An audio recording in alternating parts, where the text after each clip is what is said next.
Students, अभी आपको मैंने फर्स्ट टॉपिक वैसे मैट्रिक्स के बारे में बताया था, लेकिन उसमें आपको थोड़ा सा वीडियो में प्रॉब्लम हुई तो एक बार फिर से वापस वही रिपीट कर रहा हूँ। थर्ड एक्सरसाइज जो भी है वो है मैट्रिक्स, जिसको अपन हिंदी में बोलते हैं अवयव।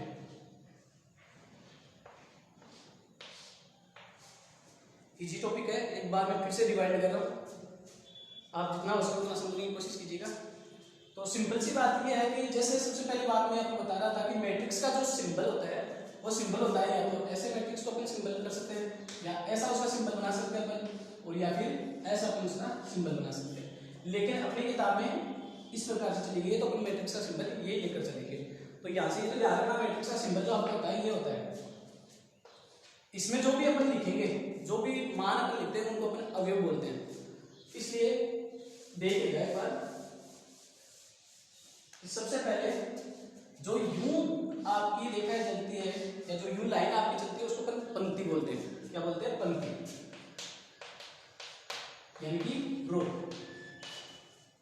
उसको क्या बोलेंगे अपन? रो बोलेंगे। जो यूं चलेगी उसको अपन बोलेंगे रो। और जो यूं चलते हैं, जिनको अपन यूं देखते हैं ऊपर से नीचे, बाएं से दाएं जाएंगे तो वो होगी पंक्ति, ऊपर से नीचे आएंगे वो होगा आपका स्तंभ, जिसको अपन बोलते हैं कॉलम। ठीक है, तो जो यूं चलने वाली होती है वो पंक्ति, और जो यूं चलते हैं वो क्या होते हैं? स्तंभ होते हैं। अब मैट्रिक्स में अपना क्या होता है बेटा, जैसे मैट्रिक्स ये अपने कोई भी है और उस मैट्रिक्स में अपन अभी लिख दिए 1 2 3 4 5 6। तो यहाँ पर बात ये आती है कि इसमें पंक्ति कितनी है। तो पंक्ति यहाँ पर देखिए बेटा 1 और 2, जो बाएं से दाएं चलेगी तो 1 और 2, तो 2 तो यहाँ पर क्या हुई? पंक्ति। पंक्ति कितनी है? 2। इसके बाद स्तंभ की बात करते हैं तो स्तंभ कितने हुए? 1 2 और 3। ऊपर से नीचे आने तरफ को कितने मान मिल रहे? 3 मान मिल रहे। तो स्तंभ आपके कितने हो गए? 3। ठीक है, तो ये इसमें 2 पंक्ति होगी और 3 स्तंभ हो गए। तो यहाँ पर अपन क्या लिखते हैं बेटा? पंक्ति गुणा स्तंभ लिखते हैं। पंक्ति गुणा स्तंभ लिखते हैं। तो यहाँ पर पंक्ति कितनी है? 2। तो यहाँ पर क्या हो जाएगा बेटा? पंक्ति तो हो जाएगी 2 गुणा स्तंभ कितने हो जाएंगे? 3। तो 2 क्रॉस 3 ये क्या है? इस मैट्रिक्स की कोटि बोलते हैं इसे। क्या बोलते हैं? मैट्रिक्स की कोटि। जितनी पंक्ति गुणा जितने स्तंभ है वो क्या कहलाएगी? मैट्रिक्स की कोटि कहलाएगी। और पंक्ति गुणा स्तंभ, इनको गुणा करने पर जो मान अपने को मिलता है वो क्या होता है? उस मैट्रिक्स में उतने ही अवयव होते हैं। जैसे 2 गुणा 3 मिलकर कितना है? 6। तो यहाँ पर मैट्रिक्स में कितने अवयव आ रहे हैं अपने पास में? 6 अवयव आ रहे हैं। समझ में आई बात?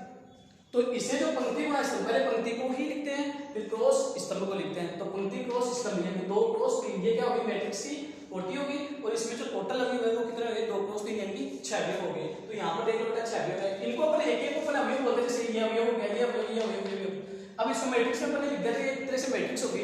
इसको अपन ए मैट्रिक्स भी बोल सकते हैं, बी मैट्रिक्स भी बोल सकते हैं, जो भी अपन नाम देना चाहिए वो अपने हिसाब से अपन दे सकते हैं। ठीक है, इसके बाद मैं आगे की बात करता हूँ बेटा कि अपने पास में 12 अवयव है। अपने पास में 12 अवयव है, तो अपन इस कितने प्रकार की मैट्रिक्स अपन बना सकते हैं? कितने प्रकार की मैट्रिक्स का मतलब क्या हुआ? कितनी कोटि की मैट्रिक्स बना सकते हैं अपन? तो यहाँ पर देखिए, मतलब ऐसी संख्या ले लो जिनको गुणा करने पर 12 आता हो। तो जैसे 1 क्रॉस 12 की मैट्रिक्स बना सकते हैं, जिसमें एक पंक्ति और 12 स्तंभ हो। अपन 12 क्रॉस 1 की मैट्रिक्स बना सकते हैं, 3 क्रॉस 4 की बना सकते हैं, 4 क्रॉस 3 की बना सकते हैं, 2 क्रॉस 6 की बना सकते हैं, 6 क्रॉस 2 की बना सकते हैं। इन संख्या के अलावा ऐसे कोई 2 संख्या नहीं है जिनको मल्टीपल करने पर 12 आता हो। मैं प्राकृत संख्याओं की बात कर रहा हूँ, 1 2 3 4 उनकी बात कर रहा हूँ। तो यहाँ पर देख लो, ये इतने प्रकार से अपन इनकी मैट्रिक्स बना सकते हैं। यदि अपने पास में अगर 12 अवयव हैं तो अपन उनकी इतने प्रकार से मैट्रिक्स बनाई जा सकती है। तो 6 अवयव हो तो कितने प्रकार से मैट्रिक्स बनेगी? 1 क्रॉस 6, 6 क्रॉस 1, 2 क्रॉस 3 और 3 क्रॉस 2, ये मैट्रिक्स बन जाएगी। ये इसकी कोटि हो जाएगी। इतने क्रम की मैट्रिक्स अपन बना सकते हैं इसके लिए। इसी प्रकार 24 अवयव हो तो 1 cross 24, 24 cross 1, 2 cross 12, 12 cross 2, 4 cross 6, 6 cross 4, 8 cross 3, 3 cross 8, ऐसे करके मैट्रिक्स बना सकते हैं। तो कितने भी अवयव आप बोले कि भाई इतने अवयव है तो कितनी मैट्रिक्स बना सकते हो, तो आप आराम से बता सकते हो कि हम इतनी मैट्रिक्स बना सकते हैं। तो यहाँ से आपका 3.1 का 3rd नंबर का क्वेश्चन सोल्व हो जाता है। इसके बाद अपन बात करते हैं कि अगला अपन ये दे दे कि किसी मैट्रिक्स की कोटि 2 क्रॉस 4 की है। किसी मैट्रिक्स की कोटि 2 क्रॉस 4 की है तो उसमें कितने अवयव होंगे? तो कितने अवयव होंगे? इनको आपस में मल्टीपल कर लो तो 2 × 4 कितना बेटा? 8। ये इतने अवयव होंगे इसके। ठीक है, तो यहाँ से आपका जो पहला क्वेश्चन है वो सोल्व हो जाएगा। उसमें इतना ही पूछा गया। अब इसके बाद में एक मैट्रिक्स के लिए अपन क्या करते हैं, डेमो मैट्रिक्स तैयार करते हैं हमेशा। डेमो मैट्रिक्स का मतलब ये हुआ जैसे ए आई जे बराबर अपन ए आई जे एक मैट्रिक्स अपन तैयार करते हैं, वो होती है स्टार्ट ए11 से ए12 ए13 ए14 ए15 करके ऐसे चलती है। दूसरी पंक्ति में अपन क्या लिखते हैं ए21 ए22 ए23 ऐसे लिखते हैं। फिर इसके बाद तीसरी पंक्ति में क्या लिखते हैं ए31 ए32 ए33 ऐसे करके लिखते हैं। इस प्रकार अगली वाले में ए41 ए42 ऐसे करके लिखते हैं। तो मैट्रिक्स की ये होती है आपकी डेमो मैट्रिक्स। अगर आपको क्वेश्चन में कुछ ऐसा दिया जाए, फॉर एग्जांपल समझिएगा, क्वेश्चन में आपको दिया जाए कि ए आई जे बराबर आई माइनस जे ये है, तो आपको 3 क्रॉस 2 की मैट्रिक्स बनानी है। तो अगले बस केवल आपको रीजन दिया, क्वेश्चन आपको ये दिया हुआ है कि ए आई जे बराबर आई माइनस जे, आपको 3 क्रॉस 2 ओटी की मैट्रिक्स बनानी है। तो आप क्या करोगे बेटा, सबसे पहले 3 क्रॉस 2 की डेमो मैट्रिक्स तैयार करो। 3 क्रॉस 2 का मतलब क्या हुआ, उसमें 3 पंक्तियां होनी चाहिए और 2 स्तंभ होने चाहिए। 3 पंक्तियां होनी चाहिए और 2 स्तंभ होने चाहिए, सही बात है। तो सबसे पहले अपन एक डेमो मैट्रिक्स तैयार करते हैं। जैसे ए आई जे बराबर अपन ने लिया 3 क्रॉस 2 मतलब 3 पंक्तियां, तो 3 पंक्तियां देखो बेटा ये डेमो मैट्रिक्स आपकी, इसी को मानेंगे अपन। तो ए11 से स्टार्ट करें, पहली लाइन में जाएगी, ए21 से स्टार्ट करेंगे दूसरी लाइन में जाएगी, ए31 से स्टार्ट करेंगे तीसरी लाइन में जाएगी। तो 3 पंक्तियां हो गई, लेकिन स्तंभ अपने को 2 ही चाहिए। तो इसके अगला कौन सा मान होगा, ए11 के बाद में ए12, ए21 के बाद में ए22, ए31 के बाद में ए32। ये देख लो, एक पंक्ति 2 पंक्ति 3 पंक्ति, स्तंभ 1 स्तंभ 2 स्तंभ, स्तंभ 2 है पंक्तियां 3 है। तो यानी ये 3 क्रॉस 2 की मैट्रिक्स अपन ने मान ली। अब अपने को करना क्या है, मैट्रिक्स का मान निकालने के लिए अपने को इनका मान निकालना पड़ेगा। और इनका मान अपन कहां से निकालेंगे, एकदम से जी जो आपको क्वेश्चन में दे रखा है रीजन, जो आपको क्वेश्चन में रीजन दे रखा है उसमें ये मान लिखते जाइए। मान कैसे लिखना है, जैसे ए11 की बात करें तो बेटा यहाँ पर आई का मान 1 है, आई का मान 1 है और जे का मान 1 है, तो दोनों का मान 1 है। तो यहाँ पे देखो आई माइनस जे है तो 1 माइनस 1 यानी क्या आ गया 0। फिर ए12 का मान निकालना है, तो यहाँ पर आई का मान 1 जे का मान 2, तो क्या हो जाएगा 1 माइनस 2, क्योंकि आई की जगह पहला मान लिख देंगे, जे की जगह दूसरा मान लिख देंगे, वो किसमें लिखेंगे इसी में लिखेंगे। तो इसका मान आ जाएगा जैसे कितना आया -1। ए11 का मान निकल गया, ए12 का निकल गया, फिर ए21 का निकालेंगे। तो ए21 का मान किससे निकलेगा, आई की जगह 2 जे की जगह 1, तो क्या हो जाएगा 2 माइनस 1, तो कितना आ जाएगा 1। फिर ए22 का निकालेंगे तो 2 माइनस 2 यानी क्या आ जाएगा 0। फिर ए31 का निकालना पड़ेगा, तो ए31 का क्या हो जाएगा 3 माइनस 1 यानी आई की जगह 3 और जे की जगह 1, तो 3 माइनस 1 यानी 2 आ जाएगा। फिर ए32 का मान निकालेंगे तो 3 माइनस 2 यानी 1 आ जाएगा।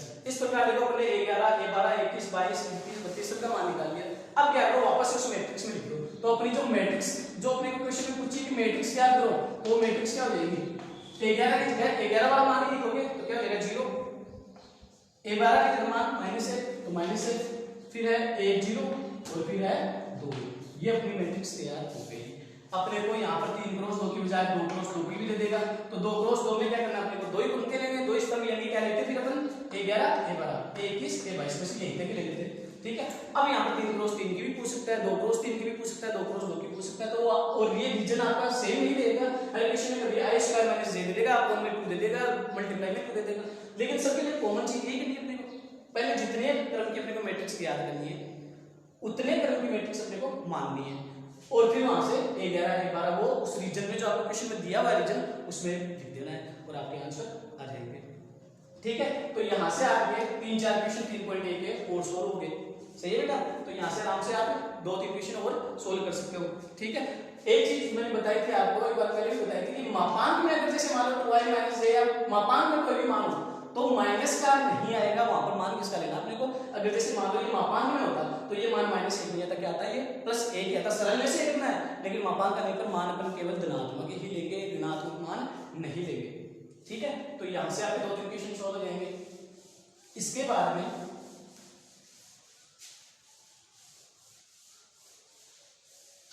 अपन बात करते हैं इकाई मैट्रिक्स की।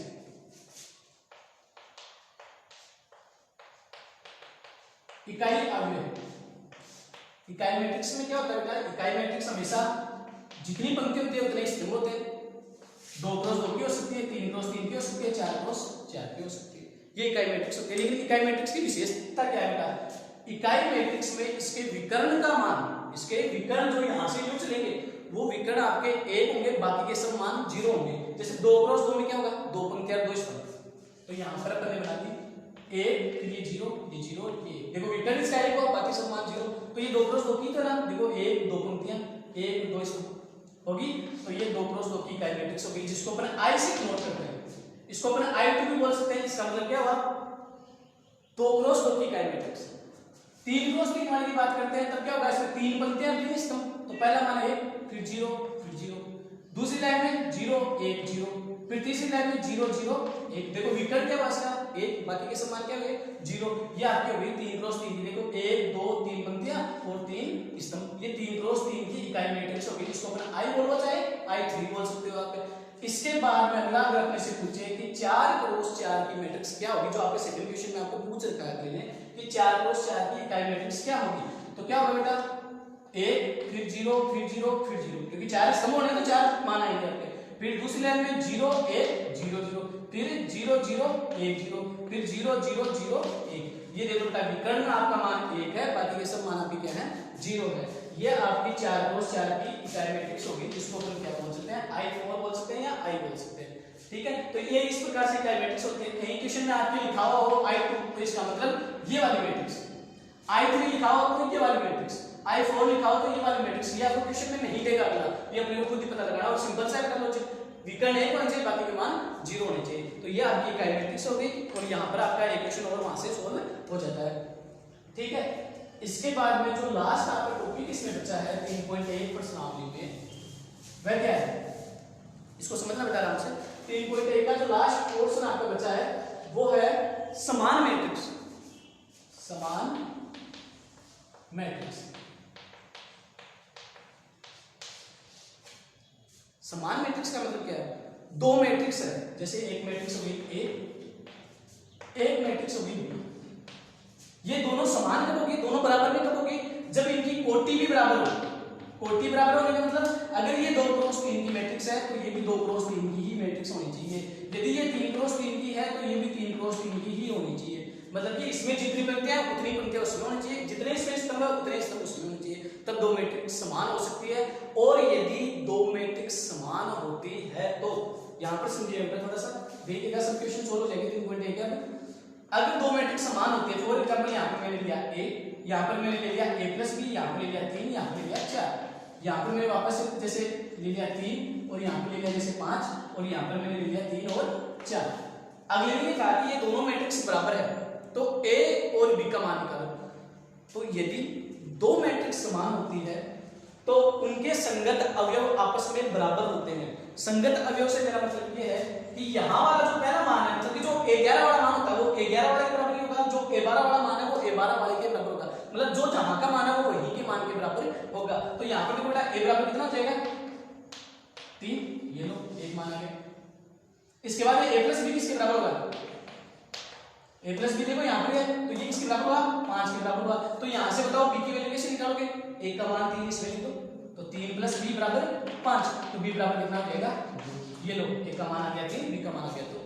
इस प्रकार से आपको कोई भी मैट्रिक्स दे दो भाई, ये दोनों मैट्रिक्स बराबर है, आपको A का मान निकालना है, B का निकालना है, C का निकालना है, P का, Q का, X Y Z जिसका भी मान निकालना हो तो आपस में उनको बराबर ले लो, समीकरण बन जाएगी। जैसे यहाँ पर ये 2 समीकरण बन गए थे, इनको सोल्व किया तो मान आ गया। इसी प्रकार बाकी सब क्वेश्चनों में आपके समीकरण बन जाएंगे, उनको हल करके आप ABC का मान, X Y Z का मान आराम से निकालिए। बस ध्यान आपको इतना रखना है कि 2 मैट्रिक्स अगर बराबर होती है तो उनके पहला रिजल्ट ये होना चाहिए कि उनकी कोटि बराबर होगी तभी मैट्रिक्स बराबर होगी, और अगर मैट्रिक्स बराबर होती है तो उनके संगत अवयव आपस में बराबर होते हैं। पहला मान पहले मान के बराबर, दूसरा मान दूसरे मान के बराबर। ठीक है, तो यहाँ से आपकी 3 पॉइंट एक्सरसाइज कंप्लीट हो जाएगी। Thank you.